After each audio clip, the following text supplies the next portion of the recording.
Just look at this mould.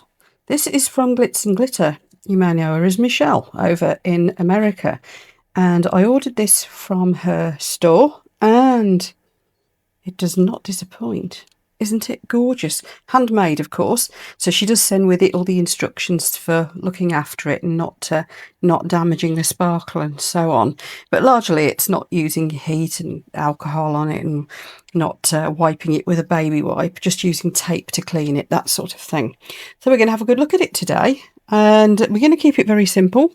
I'm just mixing up some clear resin here and we're going to put a little bit of this beautiful flake in it to give it some colour, but other than that, that's it. We'll just keep it really simple because I just want to have a look at this mould.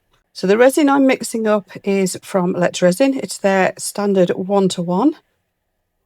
It's a nice high gloss one. It's always very reliable and easy to use, so I like this one a lot. Now that looks as if it's pretty much mixed, so I'm just going to put in a tiny bit of this because I don't want to overwhelm it.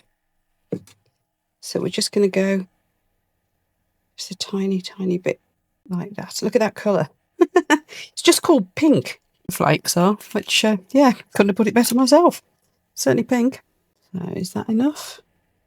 Or did I want a bit more? I think I've made way too much resin up anyway. Let's put a little bit more. So shall we be dropping some of this into a spare mould? So this thing looks as if it's going to be sparkly enough on its own. I mean, can you see the sparkle in the mould? No camera trickery there. That's really how sparkly it is. So I don't think we need to add a great deal of anything really to show that sparkle off. Probably nothing at all would have shown it off best, but I did want to use a bit of that. So I did.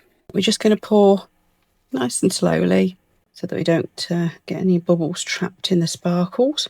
Yeah, loads left. Loads and loads and loads. But I'm just going to let that naturally spread before I go using all the rest of the resin up. Looks like I'm going to need to encourage that around a little bit, so I shall be using a micro brush because it's got a soft fluffy end, so if I accidentally catch the mould it shouldn't do any damage, but I'm going to try not to. So we don't want to dull our sparkles, do we? There we are. So I'm just going over the surface of the resin to encourage it into those corners. It's a little bit cool in the craft room today, so my resin's a little bit thicker than normal. Really must get my resin warmer out. Right, it looks like we're into all the corners now. So I'm just going to use my little micro brush to drop a little bit extra in. I want to bring it so it's just very slightly above the surface so that we don't have any sharp edges to file off.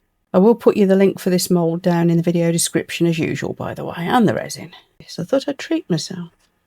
I was surprised actually, Michelle's moulds, considering they're handmade, they're not overly expensive.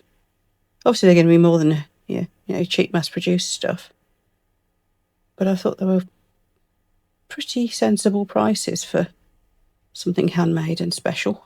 Right, I think we're there. So I'm going to chuck the rest in this. This is an into resin mould, which I'm sure you'll have seen many times before.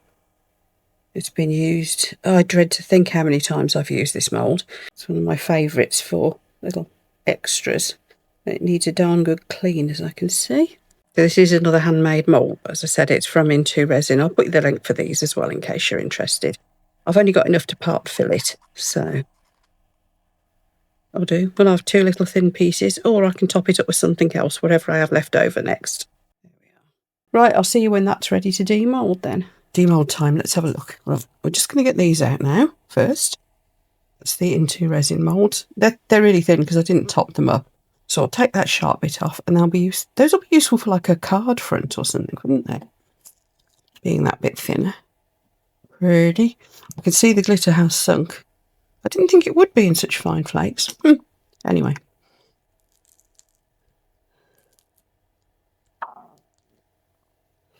Oh, that is just adorable. Look at the sparkle. I mean, I know I've got the glittery flakes in there, which add another layer of sparkle, but look at that. That is so pretty. I've got a little bubble in the end of his beak. That's a shame. Love the mould. Well, there you go. I'll put you the link for this down in the video description, as I usually do. As I said, it's from Michelle at Glitz and Glitter. What a beautiful little thing. That is adorable. Love it. Love it. I'll do a clear one as well. So when I put up the glamour shots at the end, there'll be just a clear one with just a bit of colour in, so you can see it without the glitter as well. Well, here they are. I made a couple more, as you can see. This one's got silver glitter in it. This one's just clear. I just put a tiny hint of blue in it, and it does sparkle. I mean, that sparkle is all just coming straight from the mould. There's nothing added other than that hint of blue so that you can see it properly on camera. Nothing in there, as you can see through the back, to make it sparkle. That's just the mould. And there's that original one with that little bit of flake in it. Isn't it lovely? Well, Michelle at Glitz and Glitter. What a lovely, lovely mould. I'll leave those with you folks, and tell me down in the comments, what would you do with them? I'm quite tempted to stick the pinky one onto this big heart I made recently. Maybe up there where it'll show against the pink. I don't know. What do you think, folks? What should I do with them? Anyway, I'll see you for the next video. Thank you for watching, and thank you for watching. If you've made it this far, then you probably like this video, and guess what? There'll be something else you might like popping up on the screen over here any minute now.